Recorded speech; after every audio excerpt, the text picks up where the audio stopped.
তো my dear students, আজকে আমরা যেই অ্যানালিটিক্যাল জিওমেট্রির প্রবলেম সমাধান করব সেটা তোমরা দেখতে পাচ্ছ যে 2,2,1 এবং 9,3,6 বিন্দুগামী এবং এই যে সমতলটা এটার উপর লম্ব সমতলের সমীকরণ নির্ণয় করো।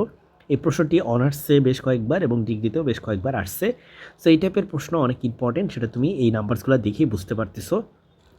প্রথমে আমরা যেটা করব, আমরা দেখো এখানে দেওয়া আছে যে আমাদের এই যে 2,2,1 বিন্দুগামী, ঠিক আছে, যেই সমতলটা আমরা নির্ণয় করব সেই সমতলটা হচ্ছে 2,2,1 বিন্দুগামী। সো এই কথাটা থেকে আমরা স্টার্ট করি। 2,2,2,1 2,2,1 বিন্দুগামী বিন্দুগামী সমতলের সমীকরণ, বিন্দুগামী সমতলের সমীকরণ সেটা কীভাবে বের করবে? এটার একটা ফর্মুলা আছে। এক বিন্দুগামী, এরকম যদি একটা বিন্দু দেওয়া থাকে তাহলে সেই এক বিন্দুগামী সমতলের সমীকরণ হচ্ছে তোমার যে কোনো একটা কনস্ট্যান্ট, লেটসে আমি নিব A into X minus two, X থেকে আমি এই টুকে বাদ দিব, ঠিক আছে, plus B into Y minus এই যে two, Y minus two, plus C into Z minus one, Z minus one equal to হবে 0। তো তুমি আমাকে জিজ্ঞেস করতে পারো যে এ বি সি কি। এই এ বি সি এর পরিচয়টা আমি দিয়ে দিচ্ছি। এখানে এ কমা বি কমা সি হলো আমাদের যে সমতলটা আছে সেই সমতলের অভিলম্বের দিক অনুপাত। আমরা দিক অনুপাত নিয়ে উপপাদ্য পড়েছি, দিকানুপাত নিয়ে আগেও আলোচনা করেছি। সো দিকানুপাত নিয়ে আমি আর এইখানে ব্যাখ্যা করার কোনো প্রয়োজন মনে করতেছি না। আচ্ছা, এবার আমাদেরকে বলছে আমাদের যে সমীকরণটা আছে এই সমীকরণটা নাকি আমার 9,3,6 বিন্দুগামী, তাই না? এই বিন্দুগামী। চলো আমরা এখানে আচ্ছা একটা কাজ করি, এই সমীকরণটা একটা ইকুয়েশন নাম্বার দিয়ে দিই। লেটস সে এটা equation number 1। Equation number 1। So এই যে আমাদের ইকুয়েশন 1, এখানে এক নং 9,3,1 নং সমীকরণটি লিখি। হ্যাঁ, এক নং সমীকরণটি কি? 9,3,6 বিন্দুগামী। তো তোমরা জানো যে এটা যদি 9,3,6 বিন্দুগামী হয় সেক্ষেত্রে এক্সের জায়গায় তুমি 9 বসাতে পারো, ওয়াইয়ের জায়গায় 3, আর জেডের জায়গায় হচ্ছে 6, এটা বসাতে পারো। সো এটা বসালে আমাদের ইকুয়েশনটা কেমন দাঁড়াবে? এই ইকুয়েশনটা কেমন দাঁড়াবে? এটা হবে, দেখো এটাতে এ অলরেডি আসেই, তুমি যদি এক্সের জায়গায় 9 বসাও, 9 মাইনাস 2 মানে হচ্ছে 7। সো এটা হবে হচ্ছে 7a প্লাস, দেখো এখানে অলরেডি আছে আমাদের বি, ওকে, 3 মাইনাস 2 মানে হচ্ছে 1 হবে, সুতরাং এটা হবে প্লাস বি। আবার দেখো এখানে অলরেডি আছে সি, 6 যদি এখানে বসাই তাহলে এটা হবে হচ্ছে 6 মাইনাস 1 মানে হচ্ছে 5 সি ইকুয়াল টু হচ্ছে 0। Let's call this to be equation number 2। এইটারে আমি এখন ইকুয়েশন নাম্বার 2 দিয়ে দিব। ইকুয়েশন নাম্বার 2, এখানে একটা অদ্ভুত চিহ্ন চলে আসছে, ভুলে আমি খেয়াল করি নাই, এটা আসলে এমনি আসছে। এখন তোমাকে আবার কি বলে দিছে দেখো, আবার এক নং যে সমীকরণটা আছে যেটা আমাদের বের করতে হবে, এই সমীকরণটা, এটা নাকি এক নং সমীকরণটি সেটি এই সমতলের উপর লম্ব, সেটি হচ্ছে 2x plus 6y plus 6z equal to 9 সমতলের উপর লম্ব, সমতলের উপর লম্ব হওয়ায় কি হলো? দেখো যেহেতু আমাদের এই সমতলের উপর, এই সমতলটা লম্ব, তারা একজন আরেকজনের উপর লম্ব, সেক্ষেত্রে তুমি এই ইকুয়েশনটা থেকে আমাদের নির্ণেয় যে ইকুয়েশনটা আমাদের বের করতে হবে সেটা বের করতে পারো। সেটা কীভাবে বের করতে পারো? জাস্ট এক্সের জায়গায় তুমি এ এবং ওয়াই জায়গায় তুমি বি, জেডের জায়গায় তুমি সি দিয়ে রিপ্লেস করে দাও। কারণ এ বি সি আসলে কি, এগুলো হচ্ছে লম্ব বা অভিলম্বের দিকানুপাত। So just A B C দিয়ে তুমি রিপ্লেস করে দাও। যেহেতু একজন একজনের উপর লম্ব, সেজন্য অভিলম্বের দিকানুপাত দিয়ে রিপ্লেস করতে পারবা। আর রাইট সাইডে থাকবে অবশ্যই 0। এটা হচ্ছে আমাদের ইকুয়েশন নাম্বার 3। এটা আমরা অন্য একটা কালার ইউজ করে করি। ওকে, সো ইকুয়েশন নাম্বার 3। এখন দেখো ইকুয়েশন 1, 2 আর 3 নিয়ে আমরা একটু কাজ করব। ইকুয়েশন 1, 2 আর 3 থেকে, ইকুয়েশন 1 থেকে এ, ইকুয়েশন 2 থেকেও এ, ইকুয়েশন 3 থেকেও এ কে আমরা অপসারণ করব। সিমিলারলি বি কে অপসারণ করব, সি কে অপসারণ করব। এগুলো সব অপসারণ করে আমরা একটা নির্ণায়ক গঠন করব। বুঝতে পারছো? একটা নির্ণায়ক গঠন করব। সো চলো আমরা লিখি যে 1 নং, 2 নং এবং 3 নং, 1 নং, 2 নং এবং 3 নং এভাবে লিখি। এখন 1, 2 দাঁড়াও, 1, 2, 3 হতে এ, বি, সি অপসারণ করে পাই। অপসারণ করে পাই, আমরা এটা সরিয়ে ফেলবো, অপসারণ করে ফেলবো। দেখো আমাদের এখানে আছে এ, এই একে যদি আমি অপসারণ করি আমার থাকে শুধুমাত্র এক্স মাইনাস 2, শুধুমাত্র আমার থাকে x minus 2। So let's write x minus 2। আচ্ছা, এই জায়গায় এ অপসারণ করলে থাকে 7, এখানে এ অপসারণ করলে হবে 2। এগুলো হচ্ছে বরাবর নিচে হবে, বুঝছো? এই যে 7, এই যে 2, এভাবে বরাবর নিচে দিবা। আর এখানে একটা মডুলাস চিহ্ন হবে, যেটা আমরা আগেই বলেছি। সো মডুলাস চিহ্নটা আমি দিয়ে দিই। মডুলাস মানে ওই যে নির্ণায়ক এরিয়ার জন্য আমরা নির্ণায়ক নিয়ে ডিল করব। হ্যাঁ, এরপরে দেখো আবার বি এর ক্ষেত্রে, দেখো বি এর ক্ষেত্রে এই ওয়াই মাইনাস 2, এখানে হচ্ছে 1, বি এর সাথে 1 আছে, আর এখানে বি এর সাথে আছে 6। তাহলে মনে রাখো এই জিনিসগুলো আমরা এখন রিপ্লেস করব।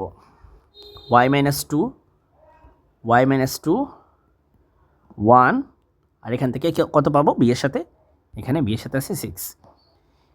এবার হচ্ছে আমাদের সি এর পালা। সি এর সাথে আছে জেড মাইনাস 1, জেড মাইনাস 1। আমাদের এখানে সি এর সাথে আছে হচ্ছে 5, আর এখানে সি এর সাথে আছে হচ্ছে 6, রাইট? তাহলে 5 আর এখানে হচ্ছে 6। এবার এই নির্ণায়কটাকে তুমি এ পাশটা হচ্ছে মডুলাস চিহ্ন দিয়ে ক্লোজ করো।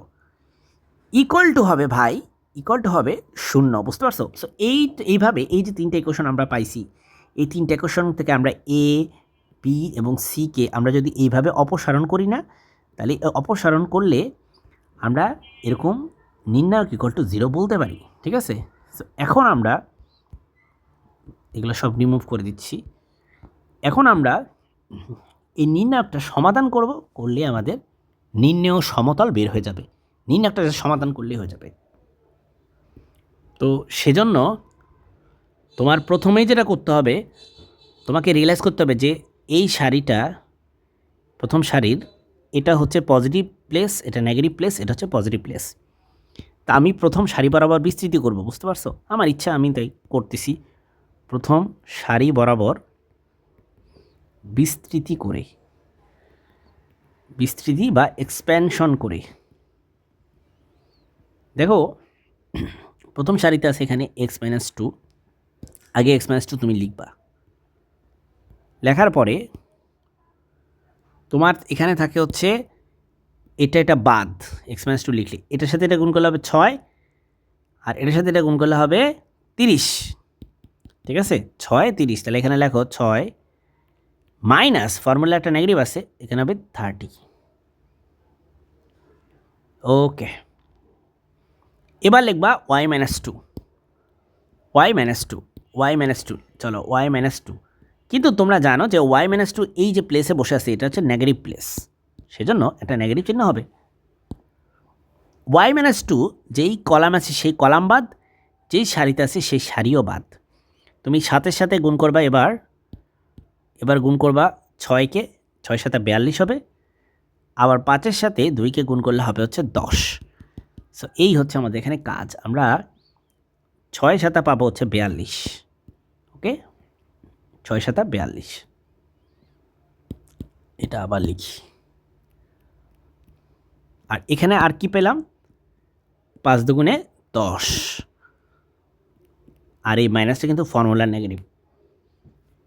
এবার ভাই লাস্ট পার্টটা বাকি, সেটা কি? সেটা হচ্ছে z-1 এই পার্টটা। আর আমরা জানি এই পজিশনটা হচ্ছে পজিটিভ পজিশন। হ্যাঁ, তো আমরা এখানে লিখি ধরো প্লাস, যেহেতু পজিটিভ পজিশন, প্লাস z-1। এবার ভাই z-1 যেই কলাম আছে সেই কলাম বাদ, সেই সারিও বাদ, তাই না? 6 7 42 আর এটা গুণ করলে হবে 2, 42 আর এখানে হবে 2। তাহলে চলো আমরা লিখব 42 - 2 ইকুয়াল টু হচ্ছে রাইট সাইডে হচ্ছে 0। এবার ভাই আমরা যদি একটু ক্যালকুলেশন করি তাহলে আমরা এখানে পাচ্ছি -24 ইন্টু x-2, এখানে পাচ্ছি এখানে হচ্ছে কত, এখানে হচ্ছে 32, তাই না? -32 ইন্টু y-2, আর এখানে আমি পাচ্ছি +40 ইন্টু z-1 ইকুয়াল টু হচ্ছে 0। তো এই অবস্থা থেকে আমরা এখন সমতলের ইকুয়েশন আনার জন্য এটাকে অবশ্যই একটু সিম্পলিফাই করতে হবে। এখন খুব একটা ভালো পজিশনে নাই, খুবই বিদঘুটে লাগতেছে দেখতে, তাই না? তাহলে এখন যদি তুমি গুণ করো তাহলে এটা হবে হচ্ছে -24x মাইনাসে মাইনাসে +48 -32y, আর এখানে মাইনাসে মাইনাসে হবে +64 ওকে। এরপরে এখানে আছে 40z +40z, এটা হবে -40 ইকুয়াল টু হচ্ছে 0। এবার ভাই এখানে আমরা পাচ্ছি -24x -32y, আর এখানে পাচ্ছি হচ্ছে +40z। 48 থেকে 48-এর সাথে 64 আর এখানে হচ্ছে -40, তাই না? তাহলে চলো এগুলো হিসাব করে দেখি। আমরা একটু আলাদা করে লিখি এখানে। 48 + 64 - 40। দেখো 48 থেকে যদি 40 বাদ যায় তাহলে থাকে 8, 8-এর সাথে 64 যোগ করলে হয় হচ্ছে 72, তাই না? 72, হ্যাঁ, আই হোপ আমি ঠিকঠাক লিখছি। এটা হবে 72 + 72 ইকুয়াল টু হচ্ছে 0। এবার ভাই তুমি, আমার তো মনে হচ্ছে কিছু একটা দিয়ে ভাগ করলে এই পুরোটা সংক্ষেপ হয়ে যাবে, তাই না? তাহলে কী দিয়ে ভাগ করা যায়? 4 দিয়ে ভাগ যাবে সবাইকে? যাবে, 4 দিয়ে ভাগ যাবে সবাইকে। আমার তো মনে হচ্ছে 8 দিয়েও ভাগ যাবে। চলো সবাইকে আমরা 8 দিয়ে ভাগ করি, 8টা -8 দিয়ে ভাগ করি। তাহলে লেখো -8 দিয়ে ভাগ করলে এই বান্দা হয়ে যাবে, এই বান্দা হয়ে যাবে। দেখো 24কে 8 দিয়ে ভাগ করলে কত হয়? 3 8 24। যেহেতু -8 দিয়ে ভাগ করতেছো তাহলে এটা হবে +3x। এটাকে -8 দিয়ে ভাগ করলে হবে 4, তাহলে এটা হবে +4y। এটাতে যদি তুমি 8 দিয়ে ভাগ করো তাহলে এটা হবে -8 দিয়ে ভাগ করো তাহলে এটা হবে -5z। আর এটাকে যদি তুমি 72কে যদি -8 দিয়ে ভাগ করো তাহলে এটা হবে 8 নং 72, তাহলে এটা হবে -9 ইকুয়াল টু হবে 0। তাহলে এটাই কিন্তু নির্ণয় সমতল। আমরা যদি চাই এটাকে আরেকটু গ্রহণযোগ্য সমাধানে লিখতে পারি, সেটা হচ্ছে এই 9টাকে ওই পাশে নিয়ে। এটা হচ্ছে আমাদের আলটিমেট অ্যান্সার। আমরা এক কাজ করি, আমরা ব্র্যাকেট এখানে লিখে দিই -8 দ্বারা ভাগ করে, -8 দ্বারা সবাইকে ভাগ করছি আমরা, তাই না? সো এই হচ্ছে আজকের ম্যাথের প্রবলেমের সমাধান। আশা করি তোমরা বুঝতে পারছো যে কীভাবে কী করলাম। আমি পুরোটা একবার তোমাদেরকে দেখাই যাতে তোমরা পুরোটা একটা হোলিস্টিক পিকচার পাও। আমার চ্যানেলটি সাবস্ক্রাইব করে রাখবে, আমি ধারাবাহিকভাবে ভিডিও দিয়ে যাচ্ছি। আসসালামু আলাইকুম।